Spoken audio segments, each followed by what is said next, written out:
منافقوں کی چھوٹا صفت بیان کرنا چاہتا ہوں کہ منافقوں کے ایک صفت یہ ہے کہ اس کے دل میں مرض ہے، یہ ایمان نہیں رکھتے ہیں۔ ایمان کیوں نہیں رکھتے ہیں؟ کیونکہ یہ دھوکہ باز ہے۔ یہ دھوکہ کیوں کرتے ہیں؟ وجہ یہ ہے کہ یہ لاشعور لوگ ہیں، شعور نہیں رکھتے۔ شعور کیوں نہیں رکھتے؟ کیونکہ یہ بیمار ہے۔ تو مرض کے ایک معنی لغوی ہے، ایک معنی شرعی ہے، اور مرض کے یہ لفظ جو مرض ہے یہ کتنے معنوں میں قرآن کریم میں مستعمل ہے؟ تو لفظ مرض قرآن کریم میں 13 مرتبہ ذکر ہوا ہے، اور مادہ مرض 24 مرتبہ، اور مرض لغت میں ضعف یعرض بالبدن یخرجه عن الاعتدال المناسب۔ مرض لغت میں ایک ضعف کو کہا جاتے ہیں جو عارض ہوتا ہے بدن کو، اور بدن اپنے اعتدال سے نکالتے ہیں۔ بدن کی جو عناصر ہے وہ 3-4 عناصر ہیں، جس کے نام بلغم ہے، دم ہے، سودا ہے اور صفرا ہے۔ یہ 4 اجزاء بدن کے جب ایک دوسرے پر وہ بڑھ جاتے ہیں تو وہ بدن اپنے اعتدال سے ہی نکلتے ہیں۔ یہاں پر مرض سے یہ معنی مراد نہیں۔ اصطلاحی شریعت میں مرض کا معنی یہ ہے ما یعرض الانسان مما یخل بکمالہ، وہ ایک بیماری ہے جو انسان کو لاحق ہوتا ہے اور انسان کو وہ کمال سے، یعنی کمال کے لیے وہ مفید ہے، انسان کی کمال کے لیے وہ منافی ہے، انسان کمال تک نہیں پہنچاتے، جیسے منافقت ہے، حب الدنیا ہے، حب الشہوات ہے، اور اللہ کے نافرمانی ہے، اللہ کی کتاب کے ساتھ مذاق کرنا ہے۔ یہ سارے کے سارے یہ ایسی بیماری ہے جس کی وجہ سے انسان جو کمال تک وہ نہیں پہنچتے۔ اس آیات میں اللہ تبارک و تعالی کہ منافقوں کے اندر ایک مرض ہے نفاق کے اور ایک مرض ہے شک کے۔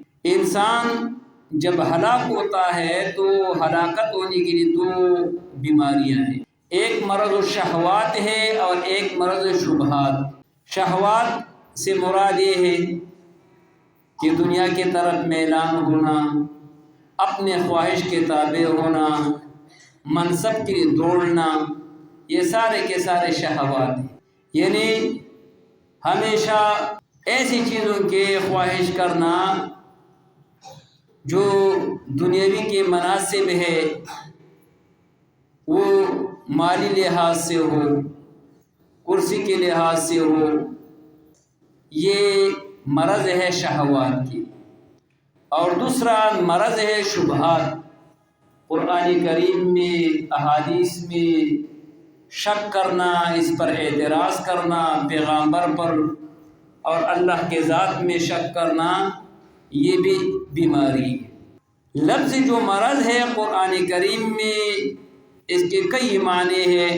نمبر 1، مرض جو لفظ ہے وہ استعمال ہوا ہے ظاہری بیماری کے لیے بھی، جیسے سورۃ شعراء آیت نمبر 80 میں وَإِذَا مَرِضْتُ فَهُوَ يَشْفِينِ، جب میں بیمار ہوں تو رب العالمین مجھے شفا دے دیتے، مجھے صحت دے دیتے، اور یہ بیماری اہل ایمان اور کافر سب میں وہ شریک ہے، یہ سب کو لاحق ہوتا ہے۔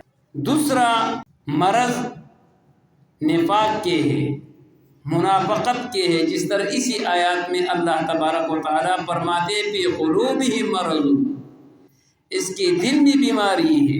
تیسرا مرض یہ کفاروں کے ساتھ دوستی، یہ بھی ایک بیماری ہے، یعنی کفاروں کے ساتھ موالات اور تعلقات رکھنا، یہ بھی بیماری ہے، جیسے سورہ مائدہ آیت نمبر 52 میں فَتَرَى الَّذِينَ فِي قُلُوبِهِم مَّرَضٌ يُسَارِعُونَ فِيهِمْ يَقُولُونَ نَخْشَىٰ أَن تُصِيبَنَا دَائِرَةٌ فعسى الله أن يأتي بالفتح أو أمر من عنده فيصبحوا على ما أسروا في أنفسهم نادمين فترى الذين في قلوبهم مرض. ان لوگوں کے دل میں بیماری ہے کفاروں کے ساتھ. یہ کفاروں کی صفت بیان کرتے ہیں کہ امریکہ کے جو نظام حکومت ہے وہ دیکھو وہاں پر جھوٹے بولتے ہیں، وہاں پر ایسے ہے اور ایسے ہے، سارا دن وہ کفاروں کو صفت کرتے رہتے ہیں. یہ بھی بیمار ہے یہ بندہ جو کافر حکمرانوں کی جو صفت کرتے ہیں کہ ٹرمپ تو ایسے ہے اور بائیڈن ایسے ہے اور نتنیاہو ایسے ہے اور فلان ایسے ہے. سارا دن یہ کافروں کے بادشاہوں کی وہ صفت کرتے ہیں کہ اس کے نظام حکومت ایسے ہے. تو یہ لوگ اس کے دل میں بیماری ہے. چوتھا لفظ مرض میل الی النساء، عورتوں کی طرف میلان کرنا، یہ بھی ایک بیماری ہے. جیسے سورہ احزاب آیات نمبر 32 میں فَلَا تَخْضَعْنَ بِالْقَوْلِ فَيَطْمَعَ الَّذِي فِي قَلْبِهِ مَرَضٌ. ازواج مطہرات کو، امہات المومنین کو یہ حکم دیا گیا کہ جب آپ اجنبی لوگوں کے ساتھ بات کرتے ہیں تو سیدھا سادہ وہ بات کریں، ناز اور نخروں کی بات نہ کریں، کیونکہ وہ جو بیمار لوگ ہیں اس کے دل میں کچھ طمع پیدا ہوتا ہے. جن لوگوں کے دل میں ایسی چیز آ جاتے ہیں تو سمجھ لو کہ یہ بندہ بیمار ہے. جو صاف ستھرا مومن ہے وہ ایسے حرکتیں نہیں کرتے.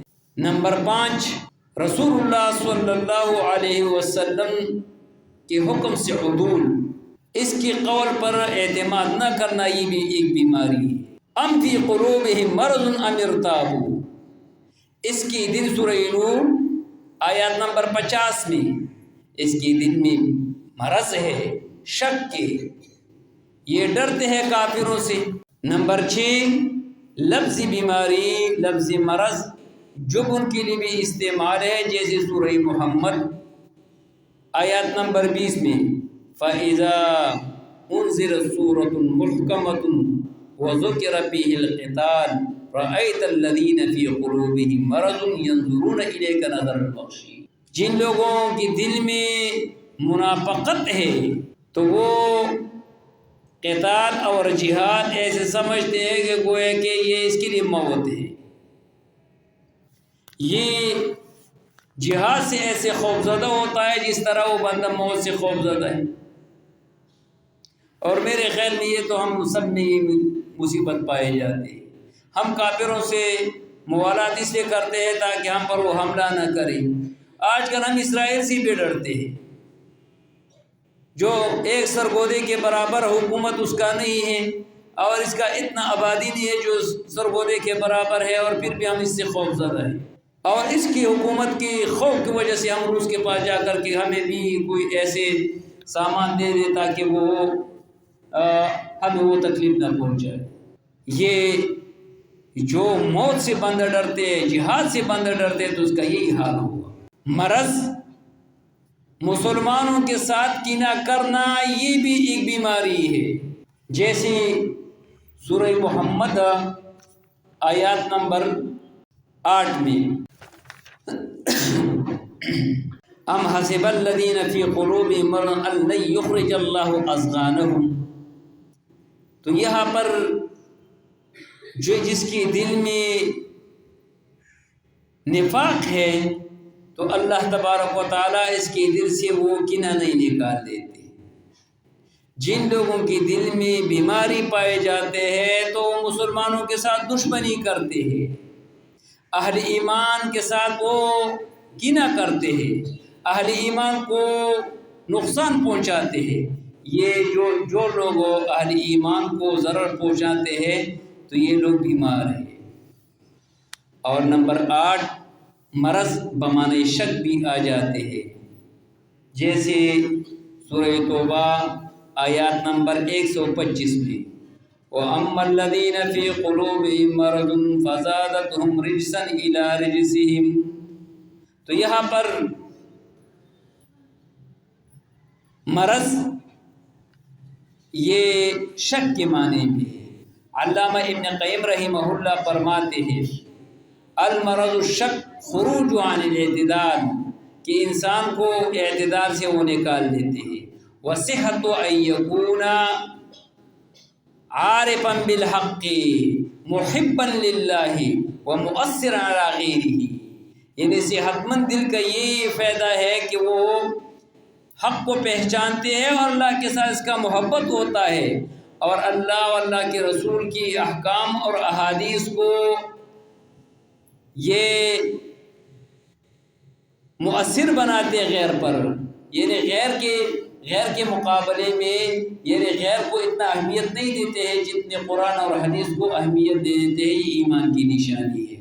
اگر غیر کو اہمیت دے دیتے ہیں قرآن و حدیث کے مقابلے میں کسی اور چیز کو اہمیت دے دیتے ہیں تو سمجھ لو کہ یہ بندہ کی دل میں بیماری ہے.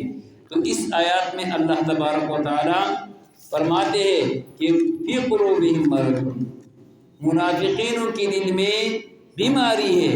فزادہم اللہ مرضا، تو اہل ایمان کو اللہ تبارک و تعالیٰ نے یہ دعا سکھایا کہ آپ یہ دعا کر کے اے اللہ اس کی بیماری کو بڑھا دے، یا فزادہم اللہ مرضا، اللہ نے اس کی بیماری کو زیادہ کیا ہے.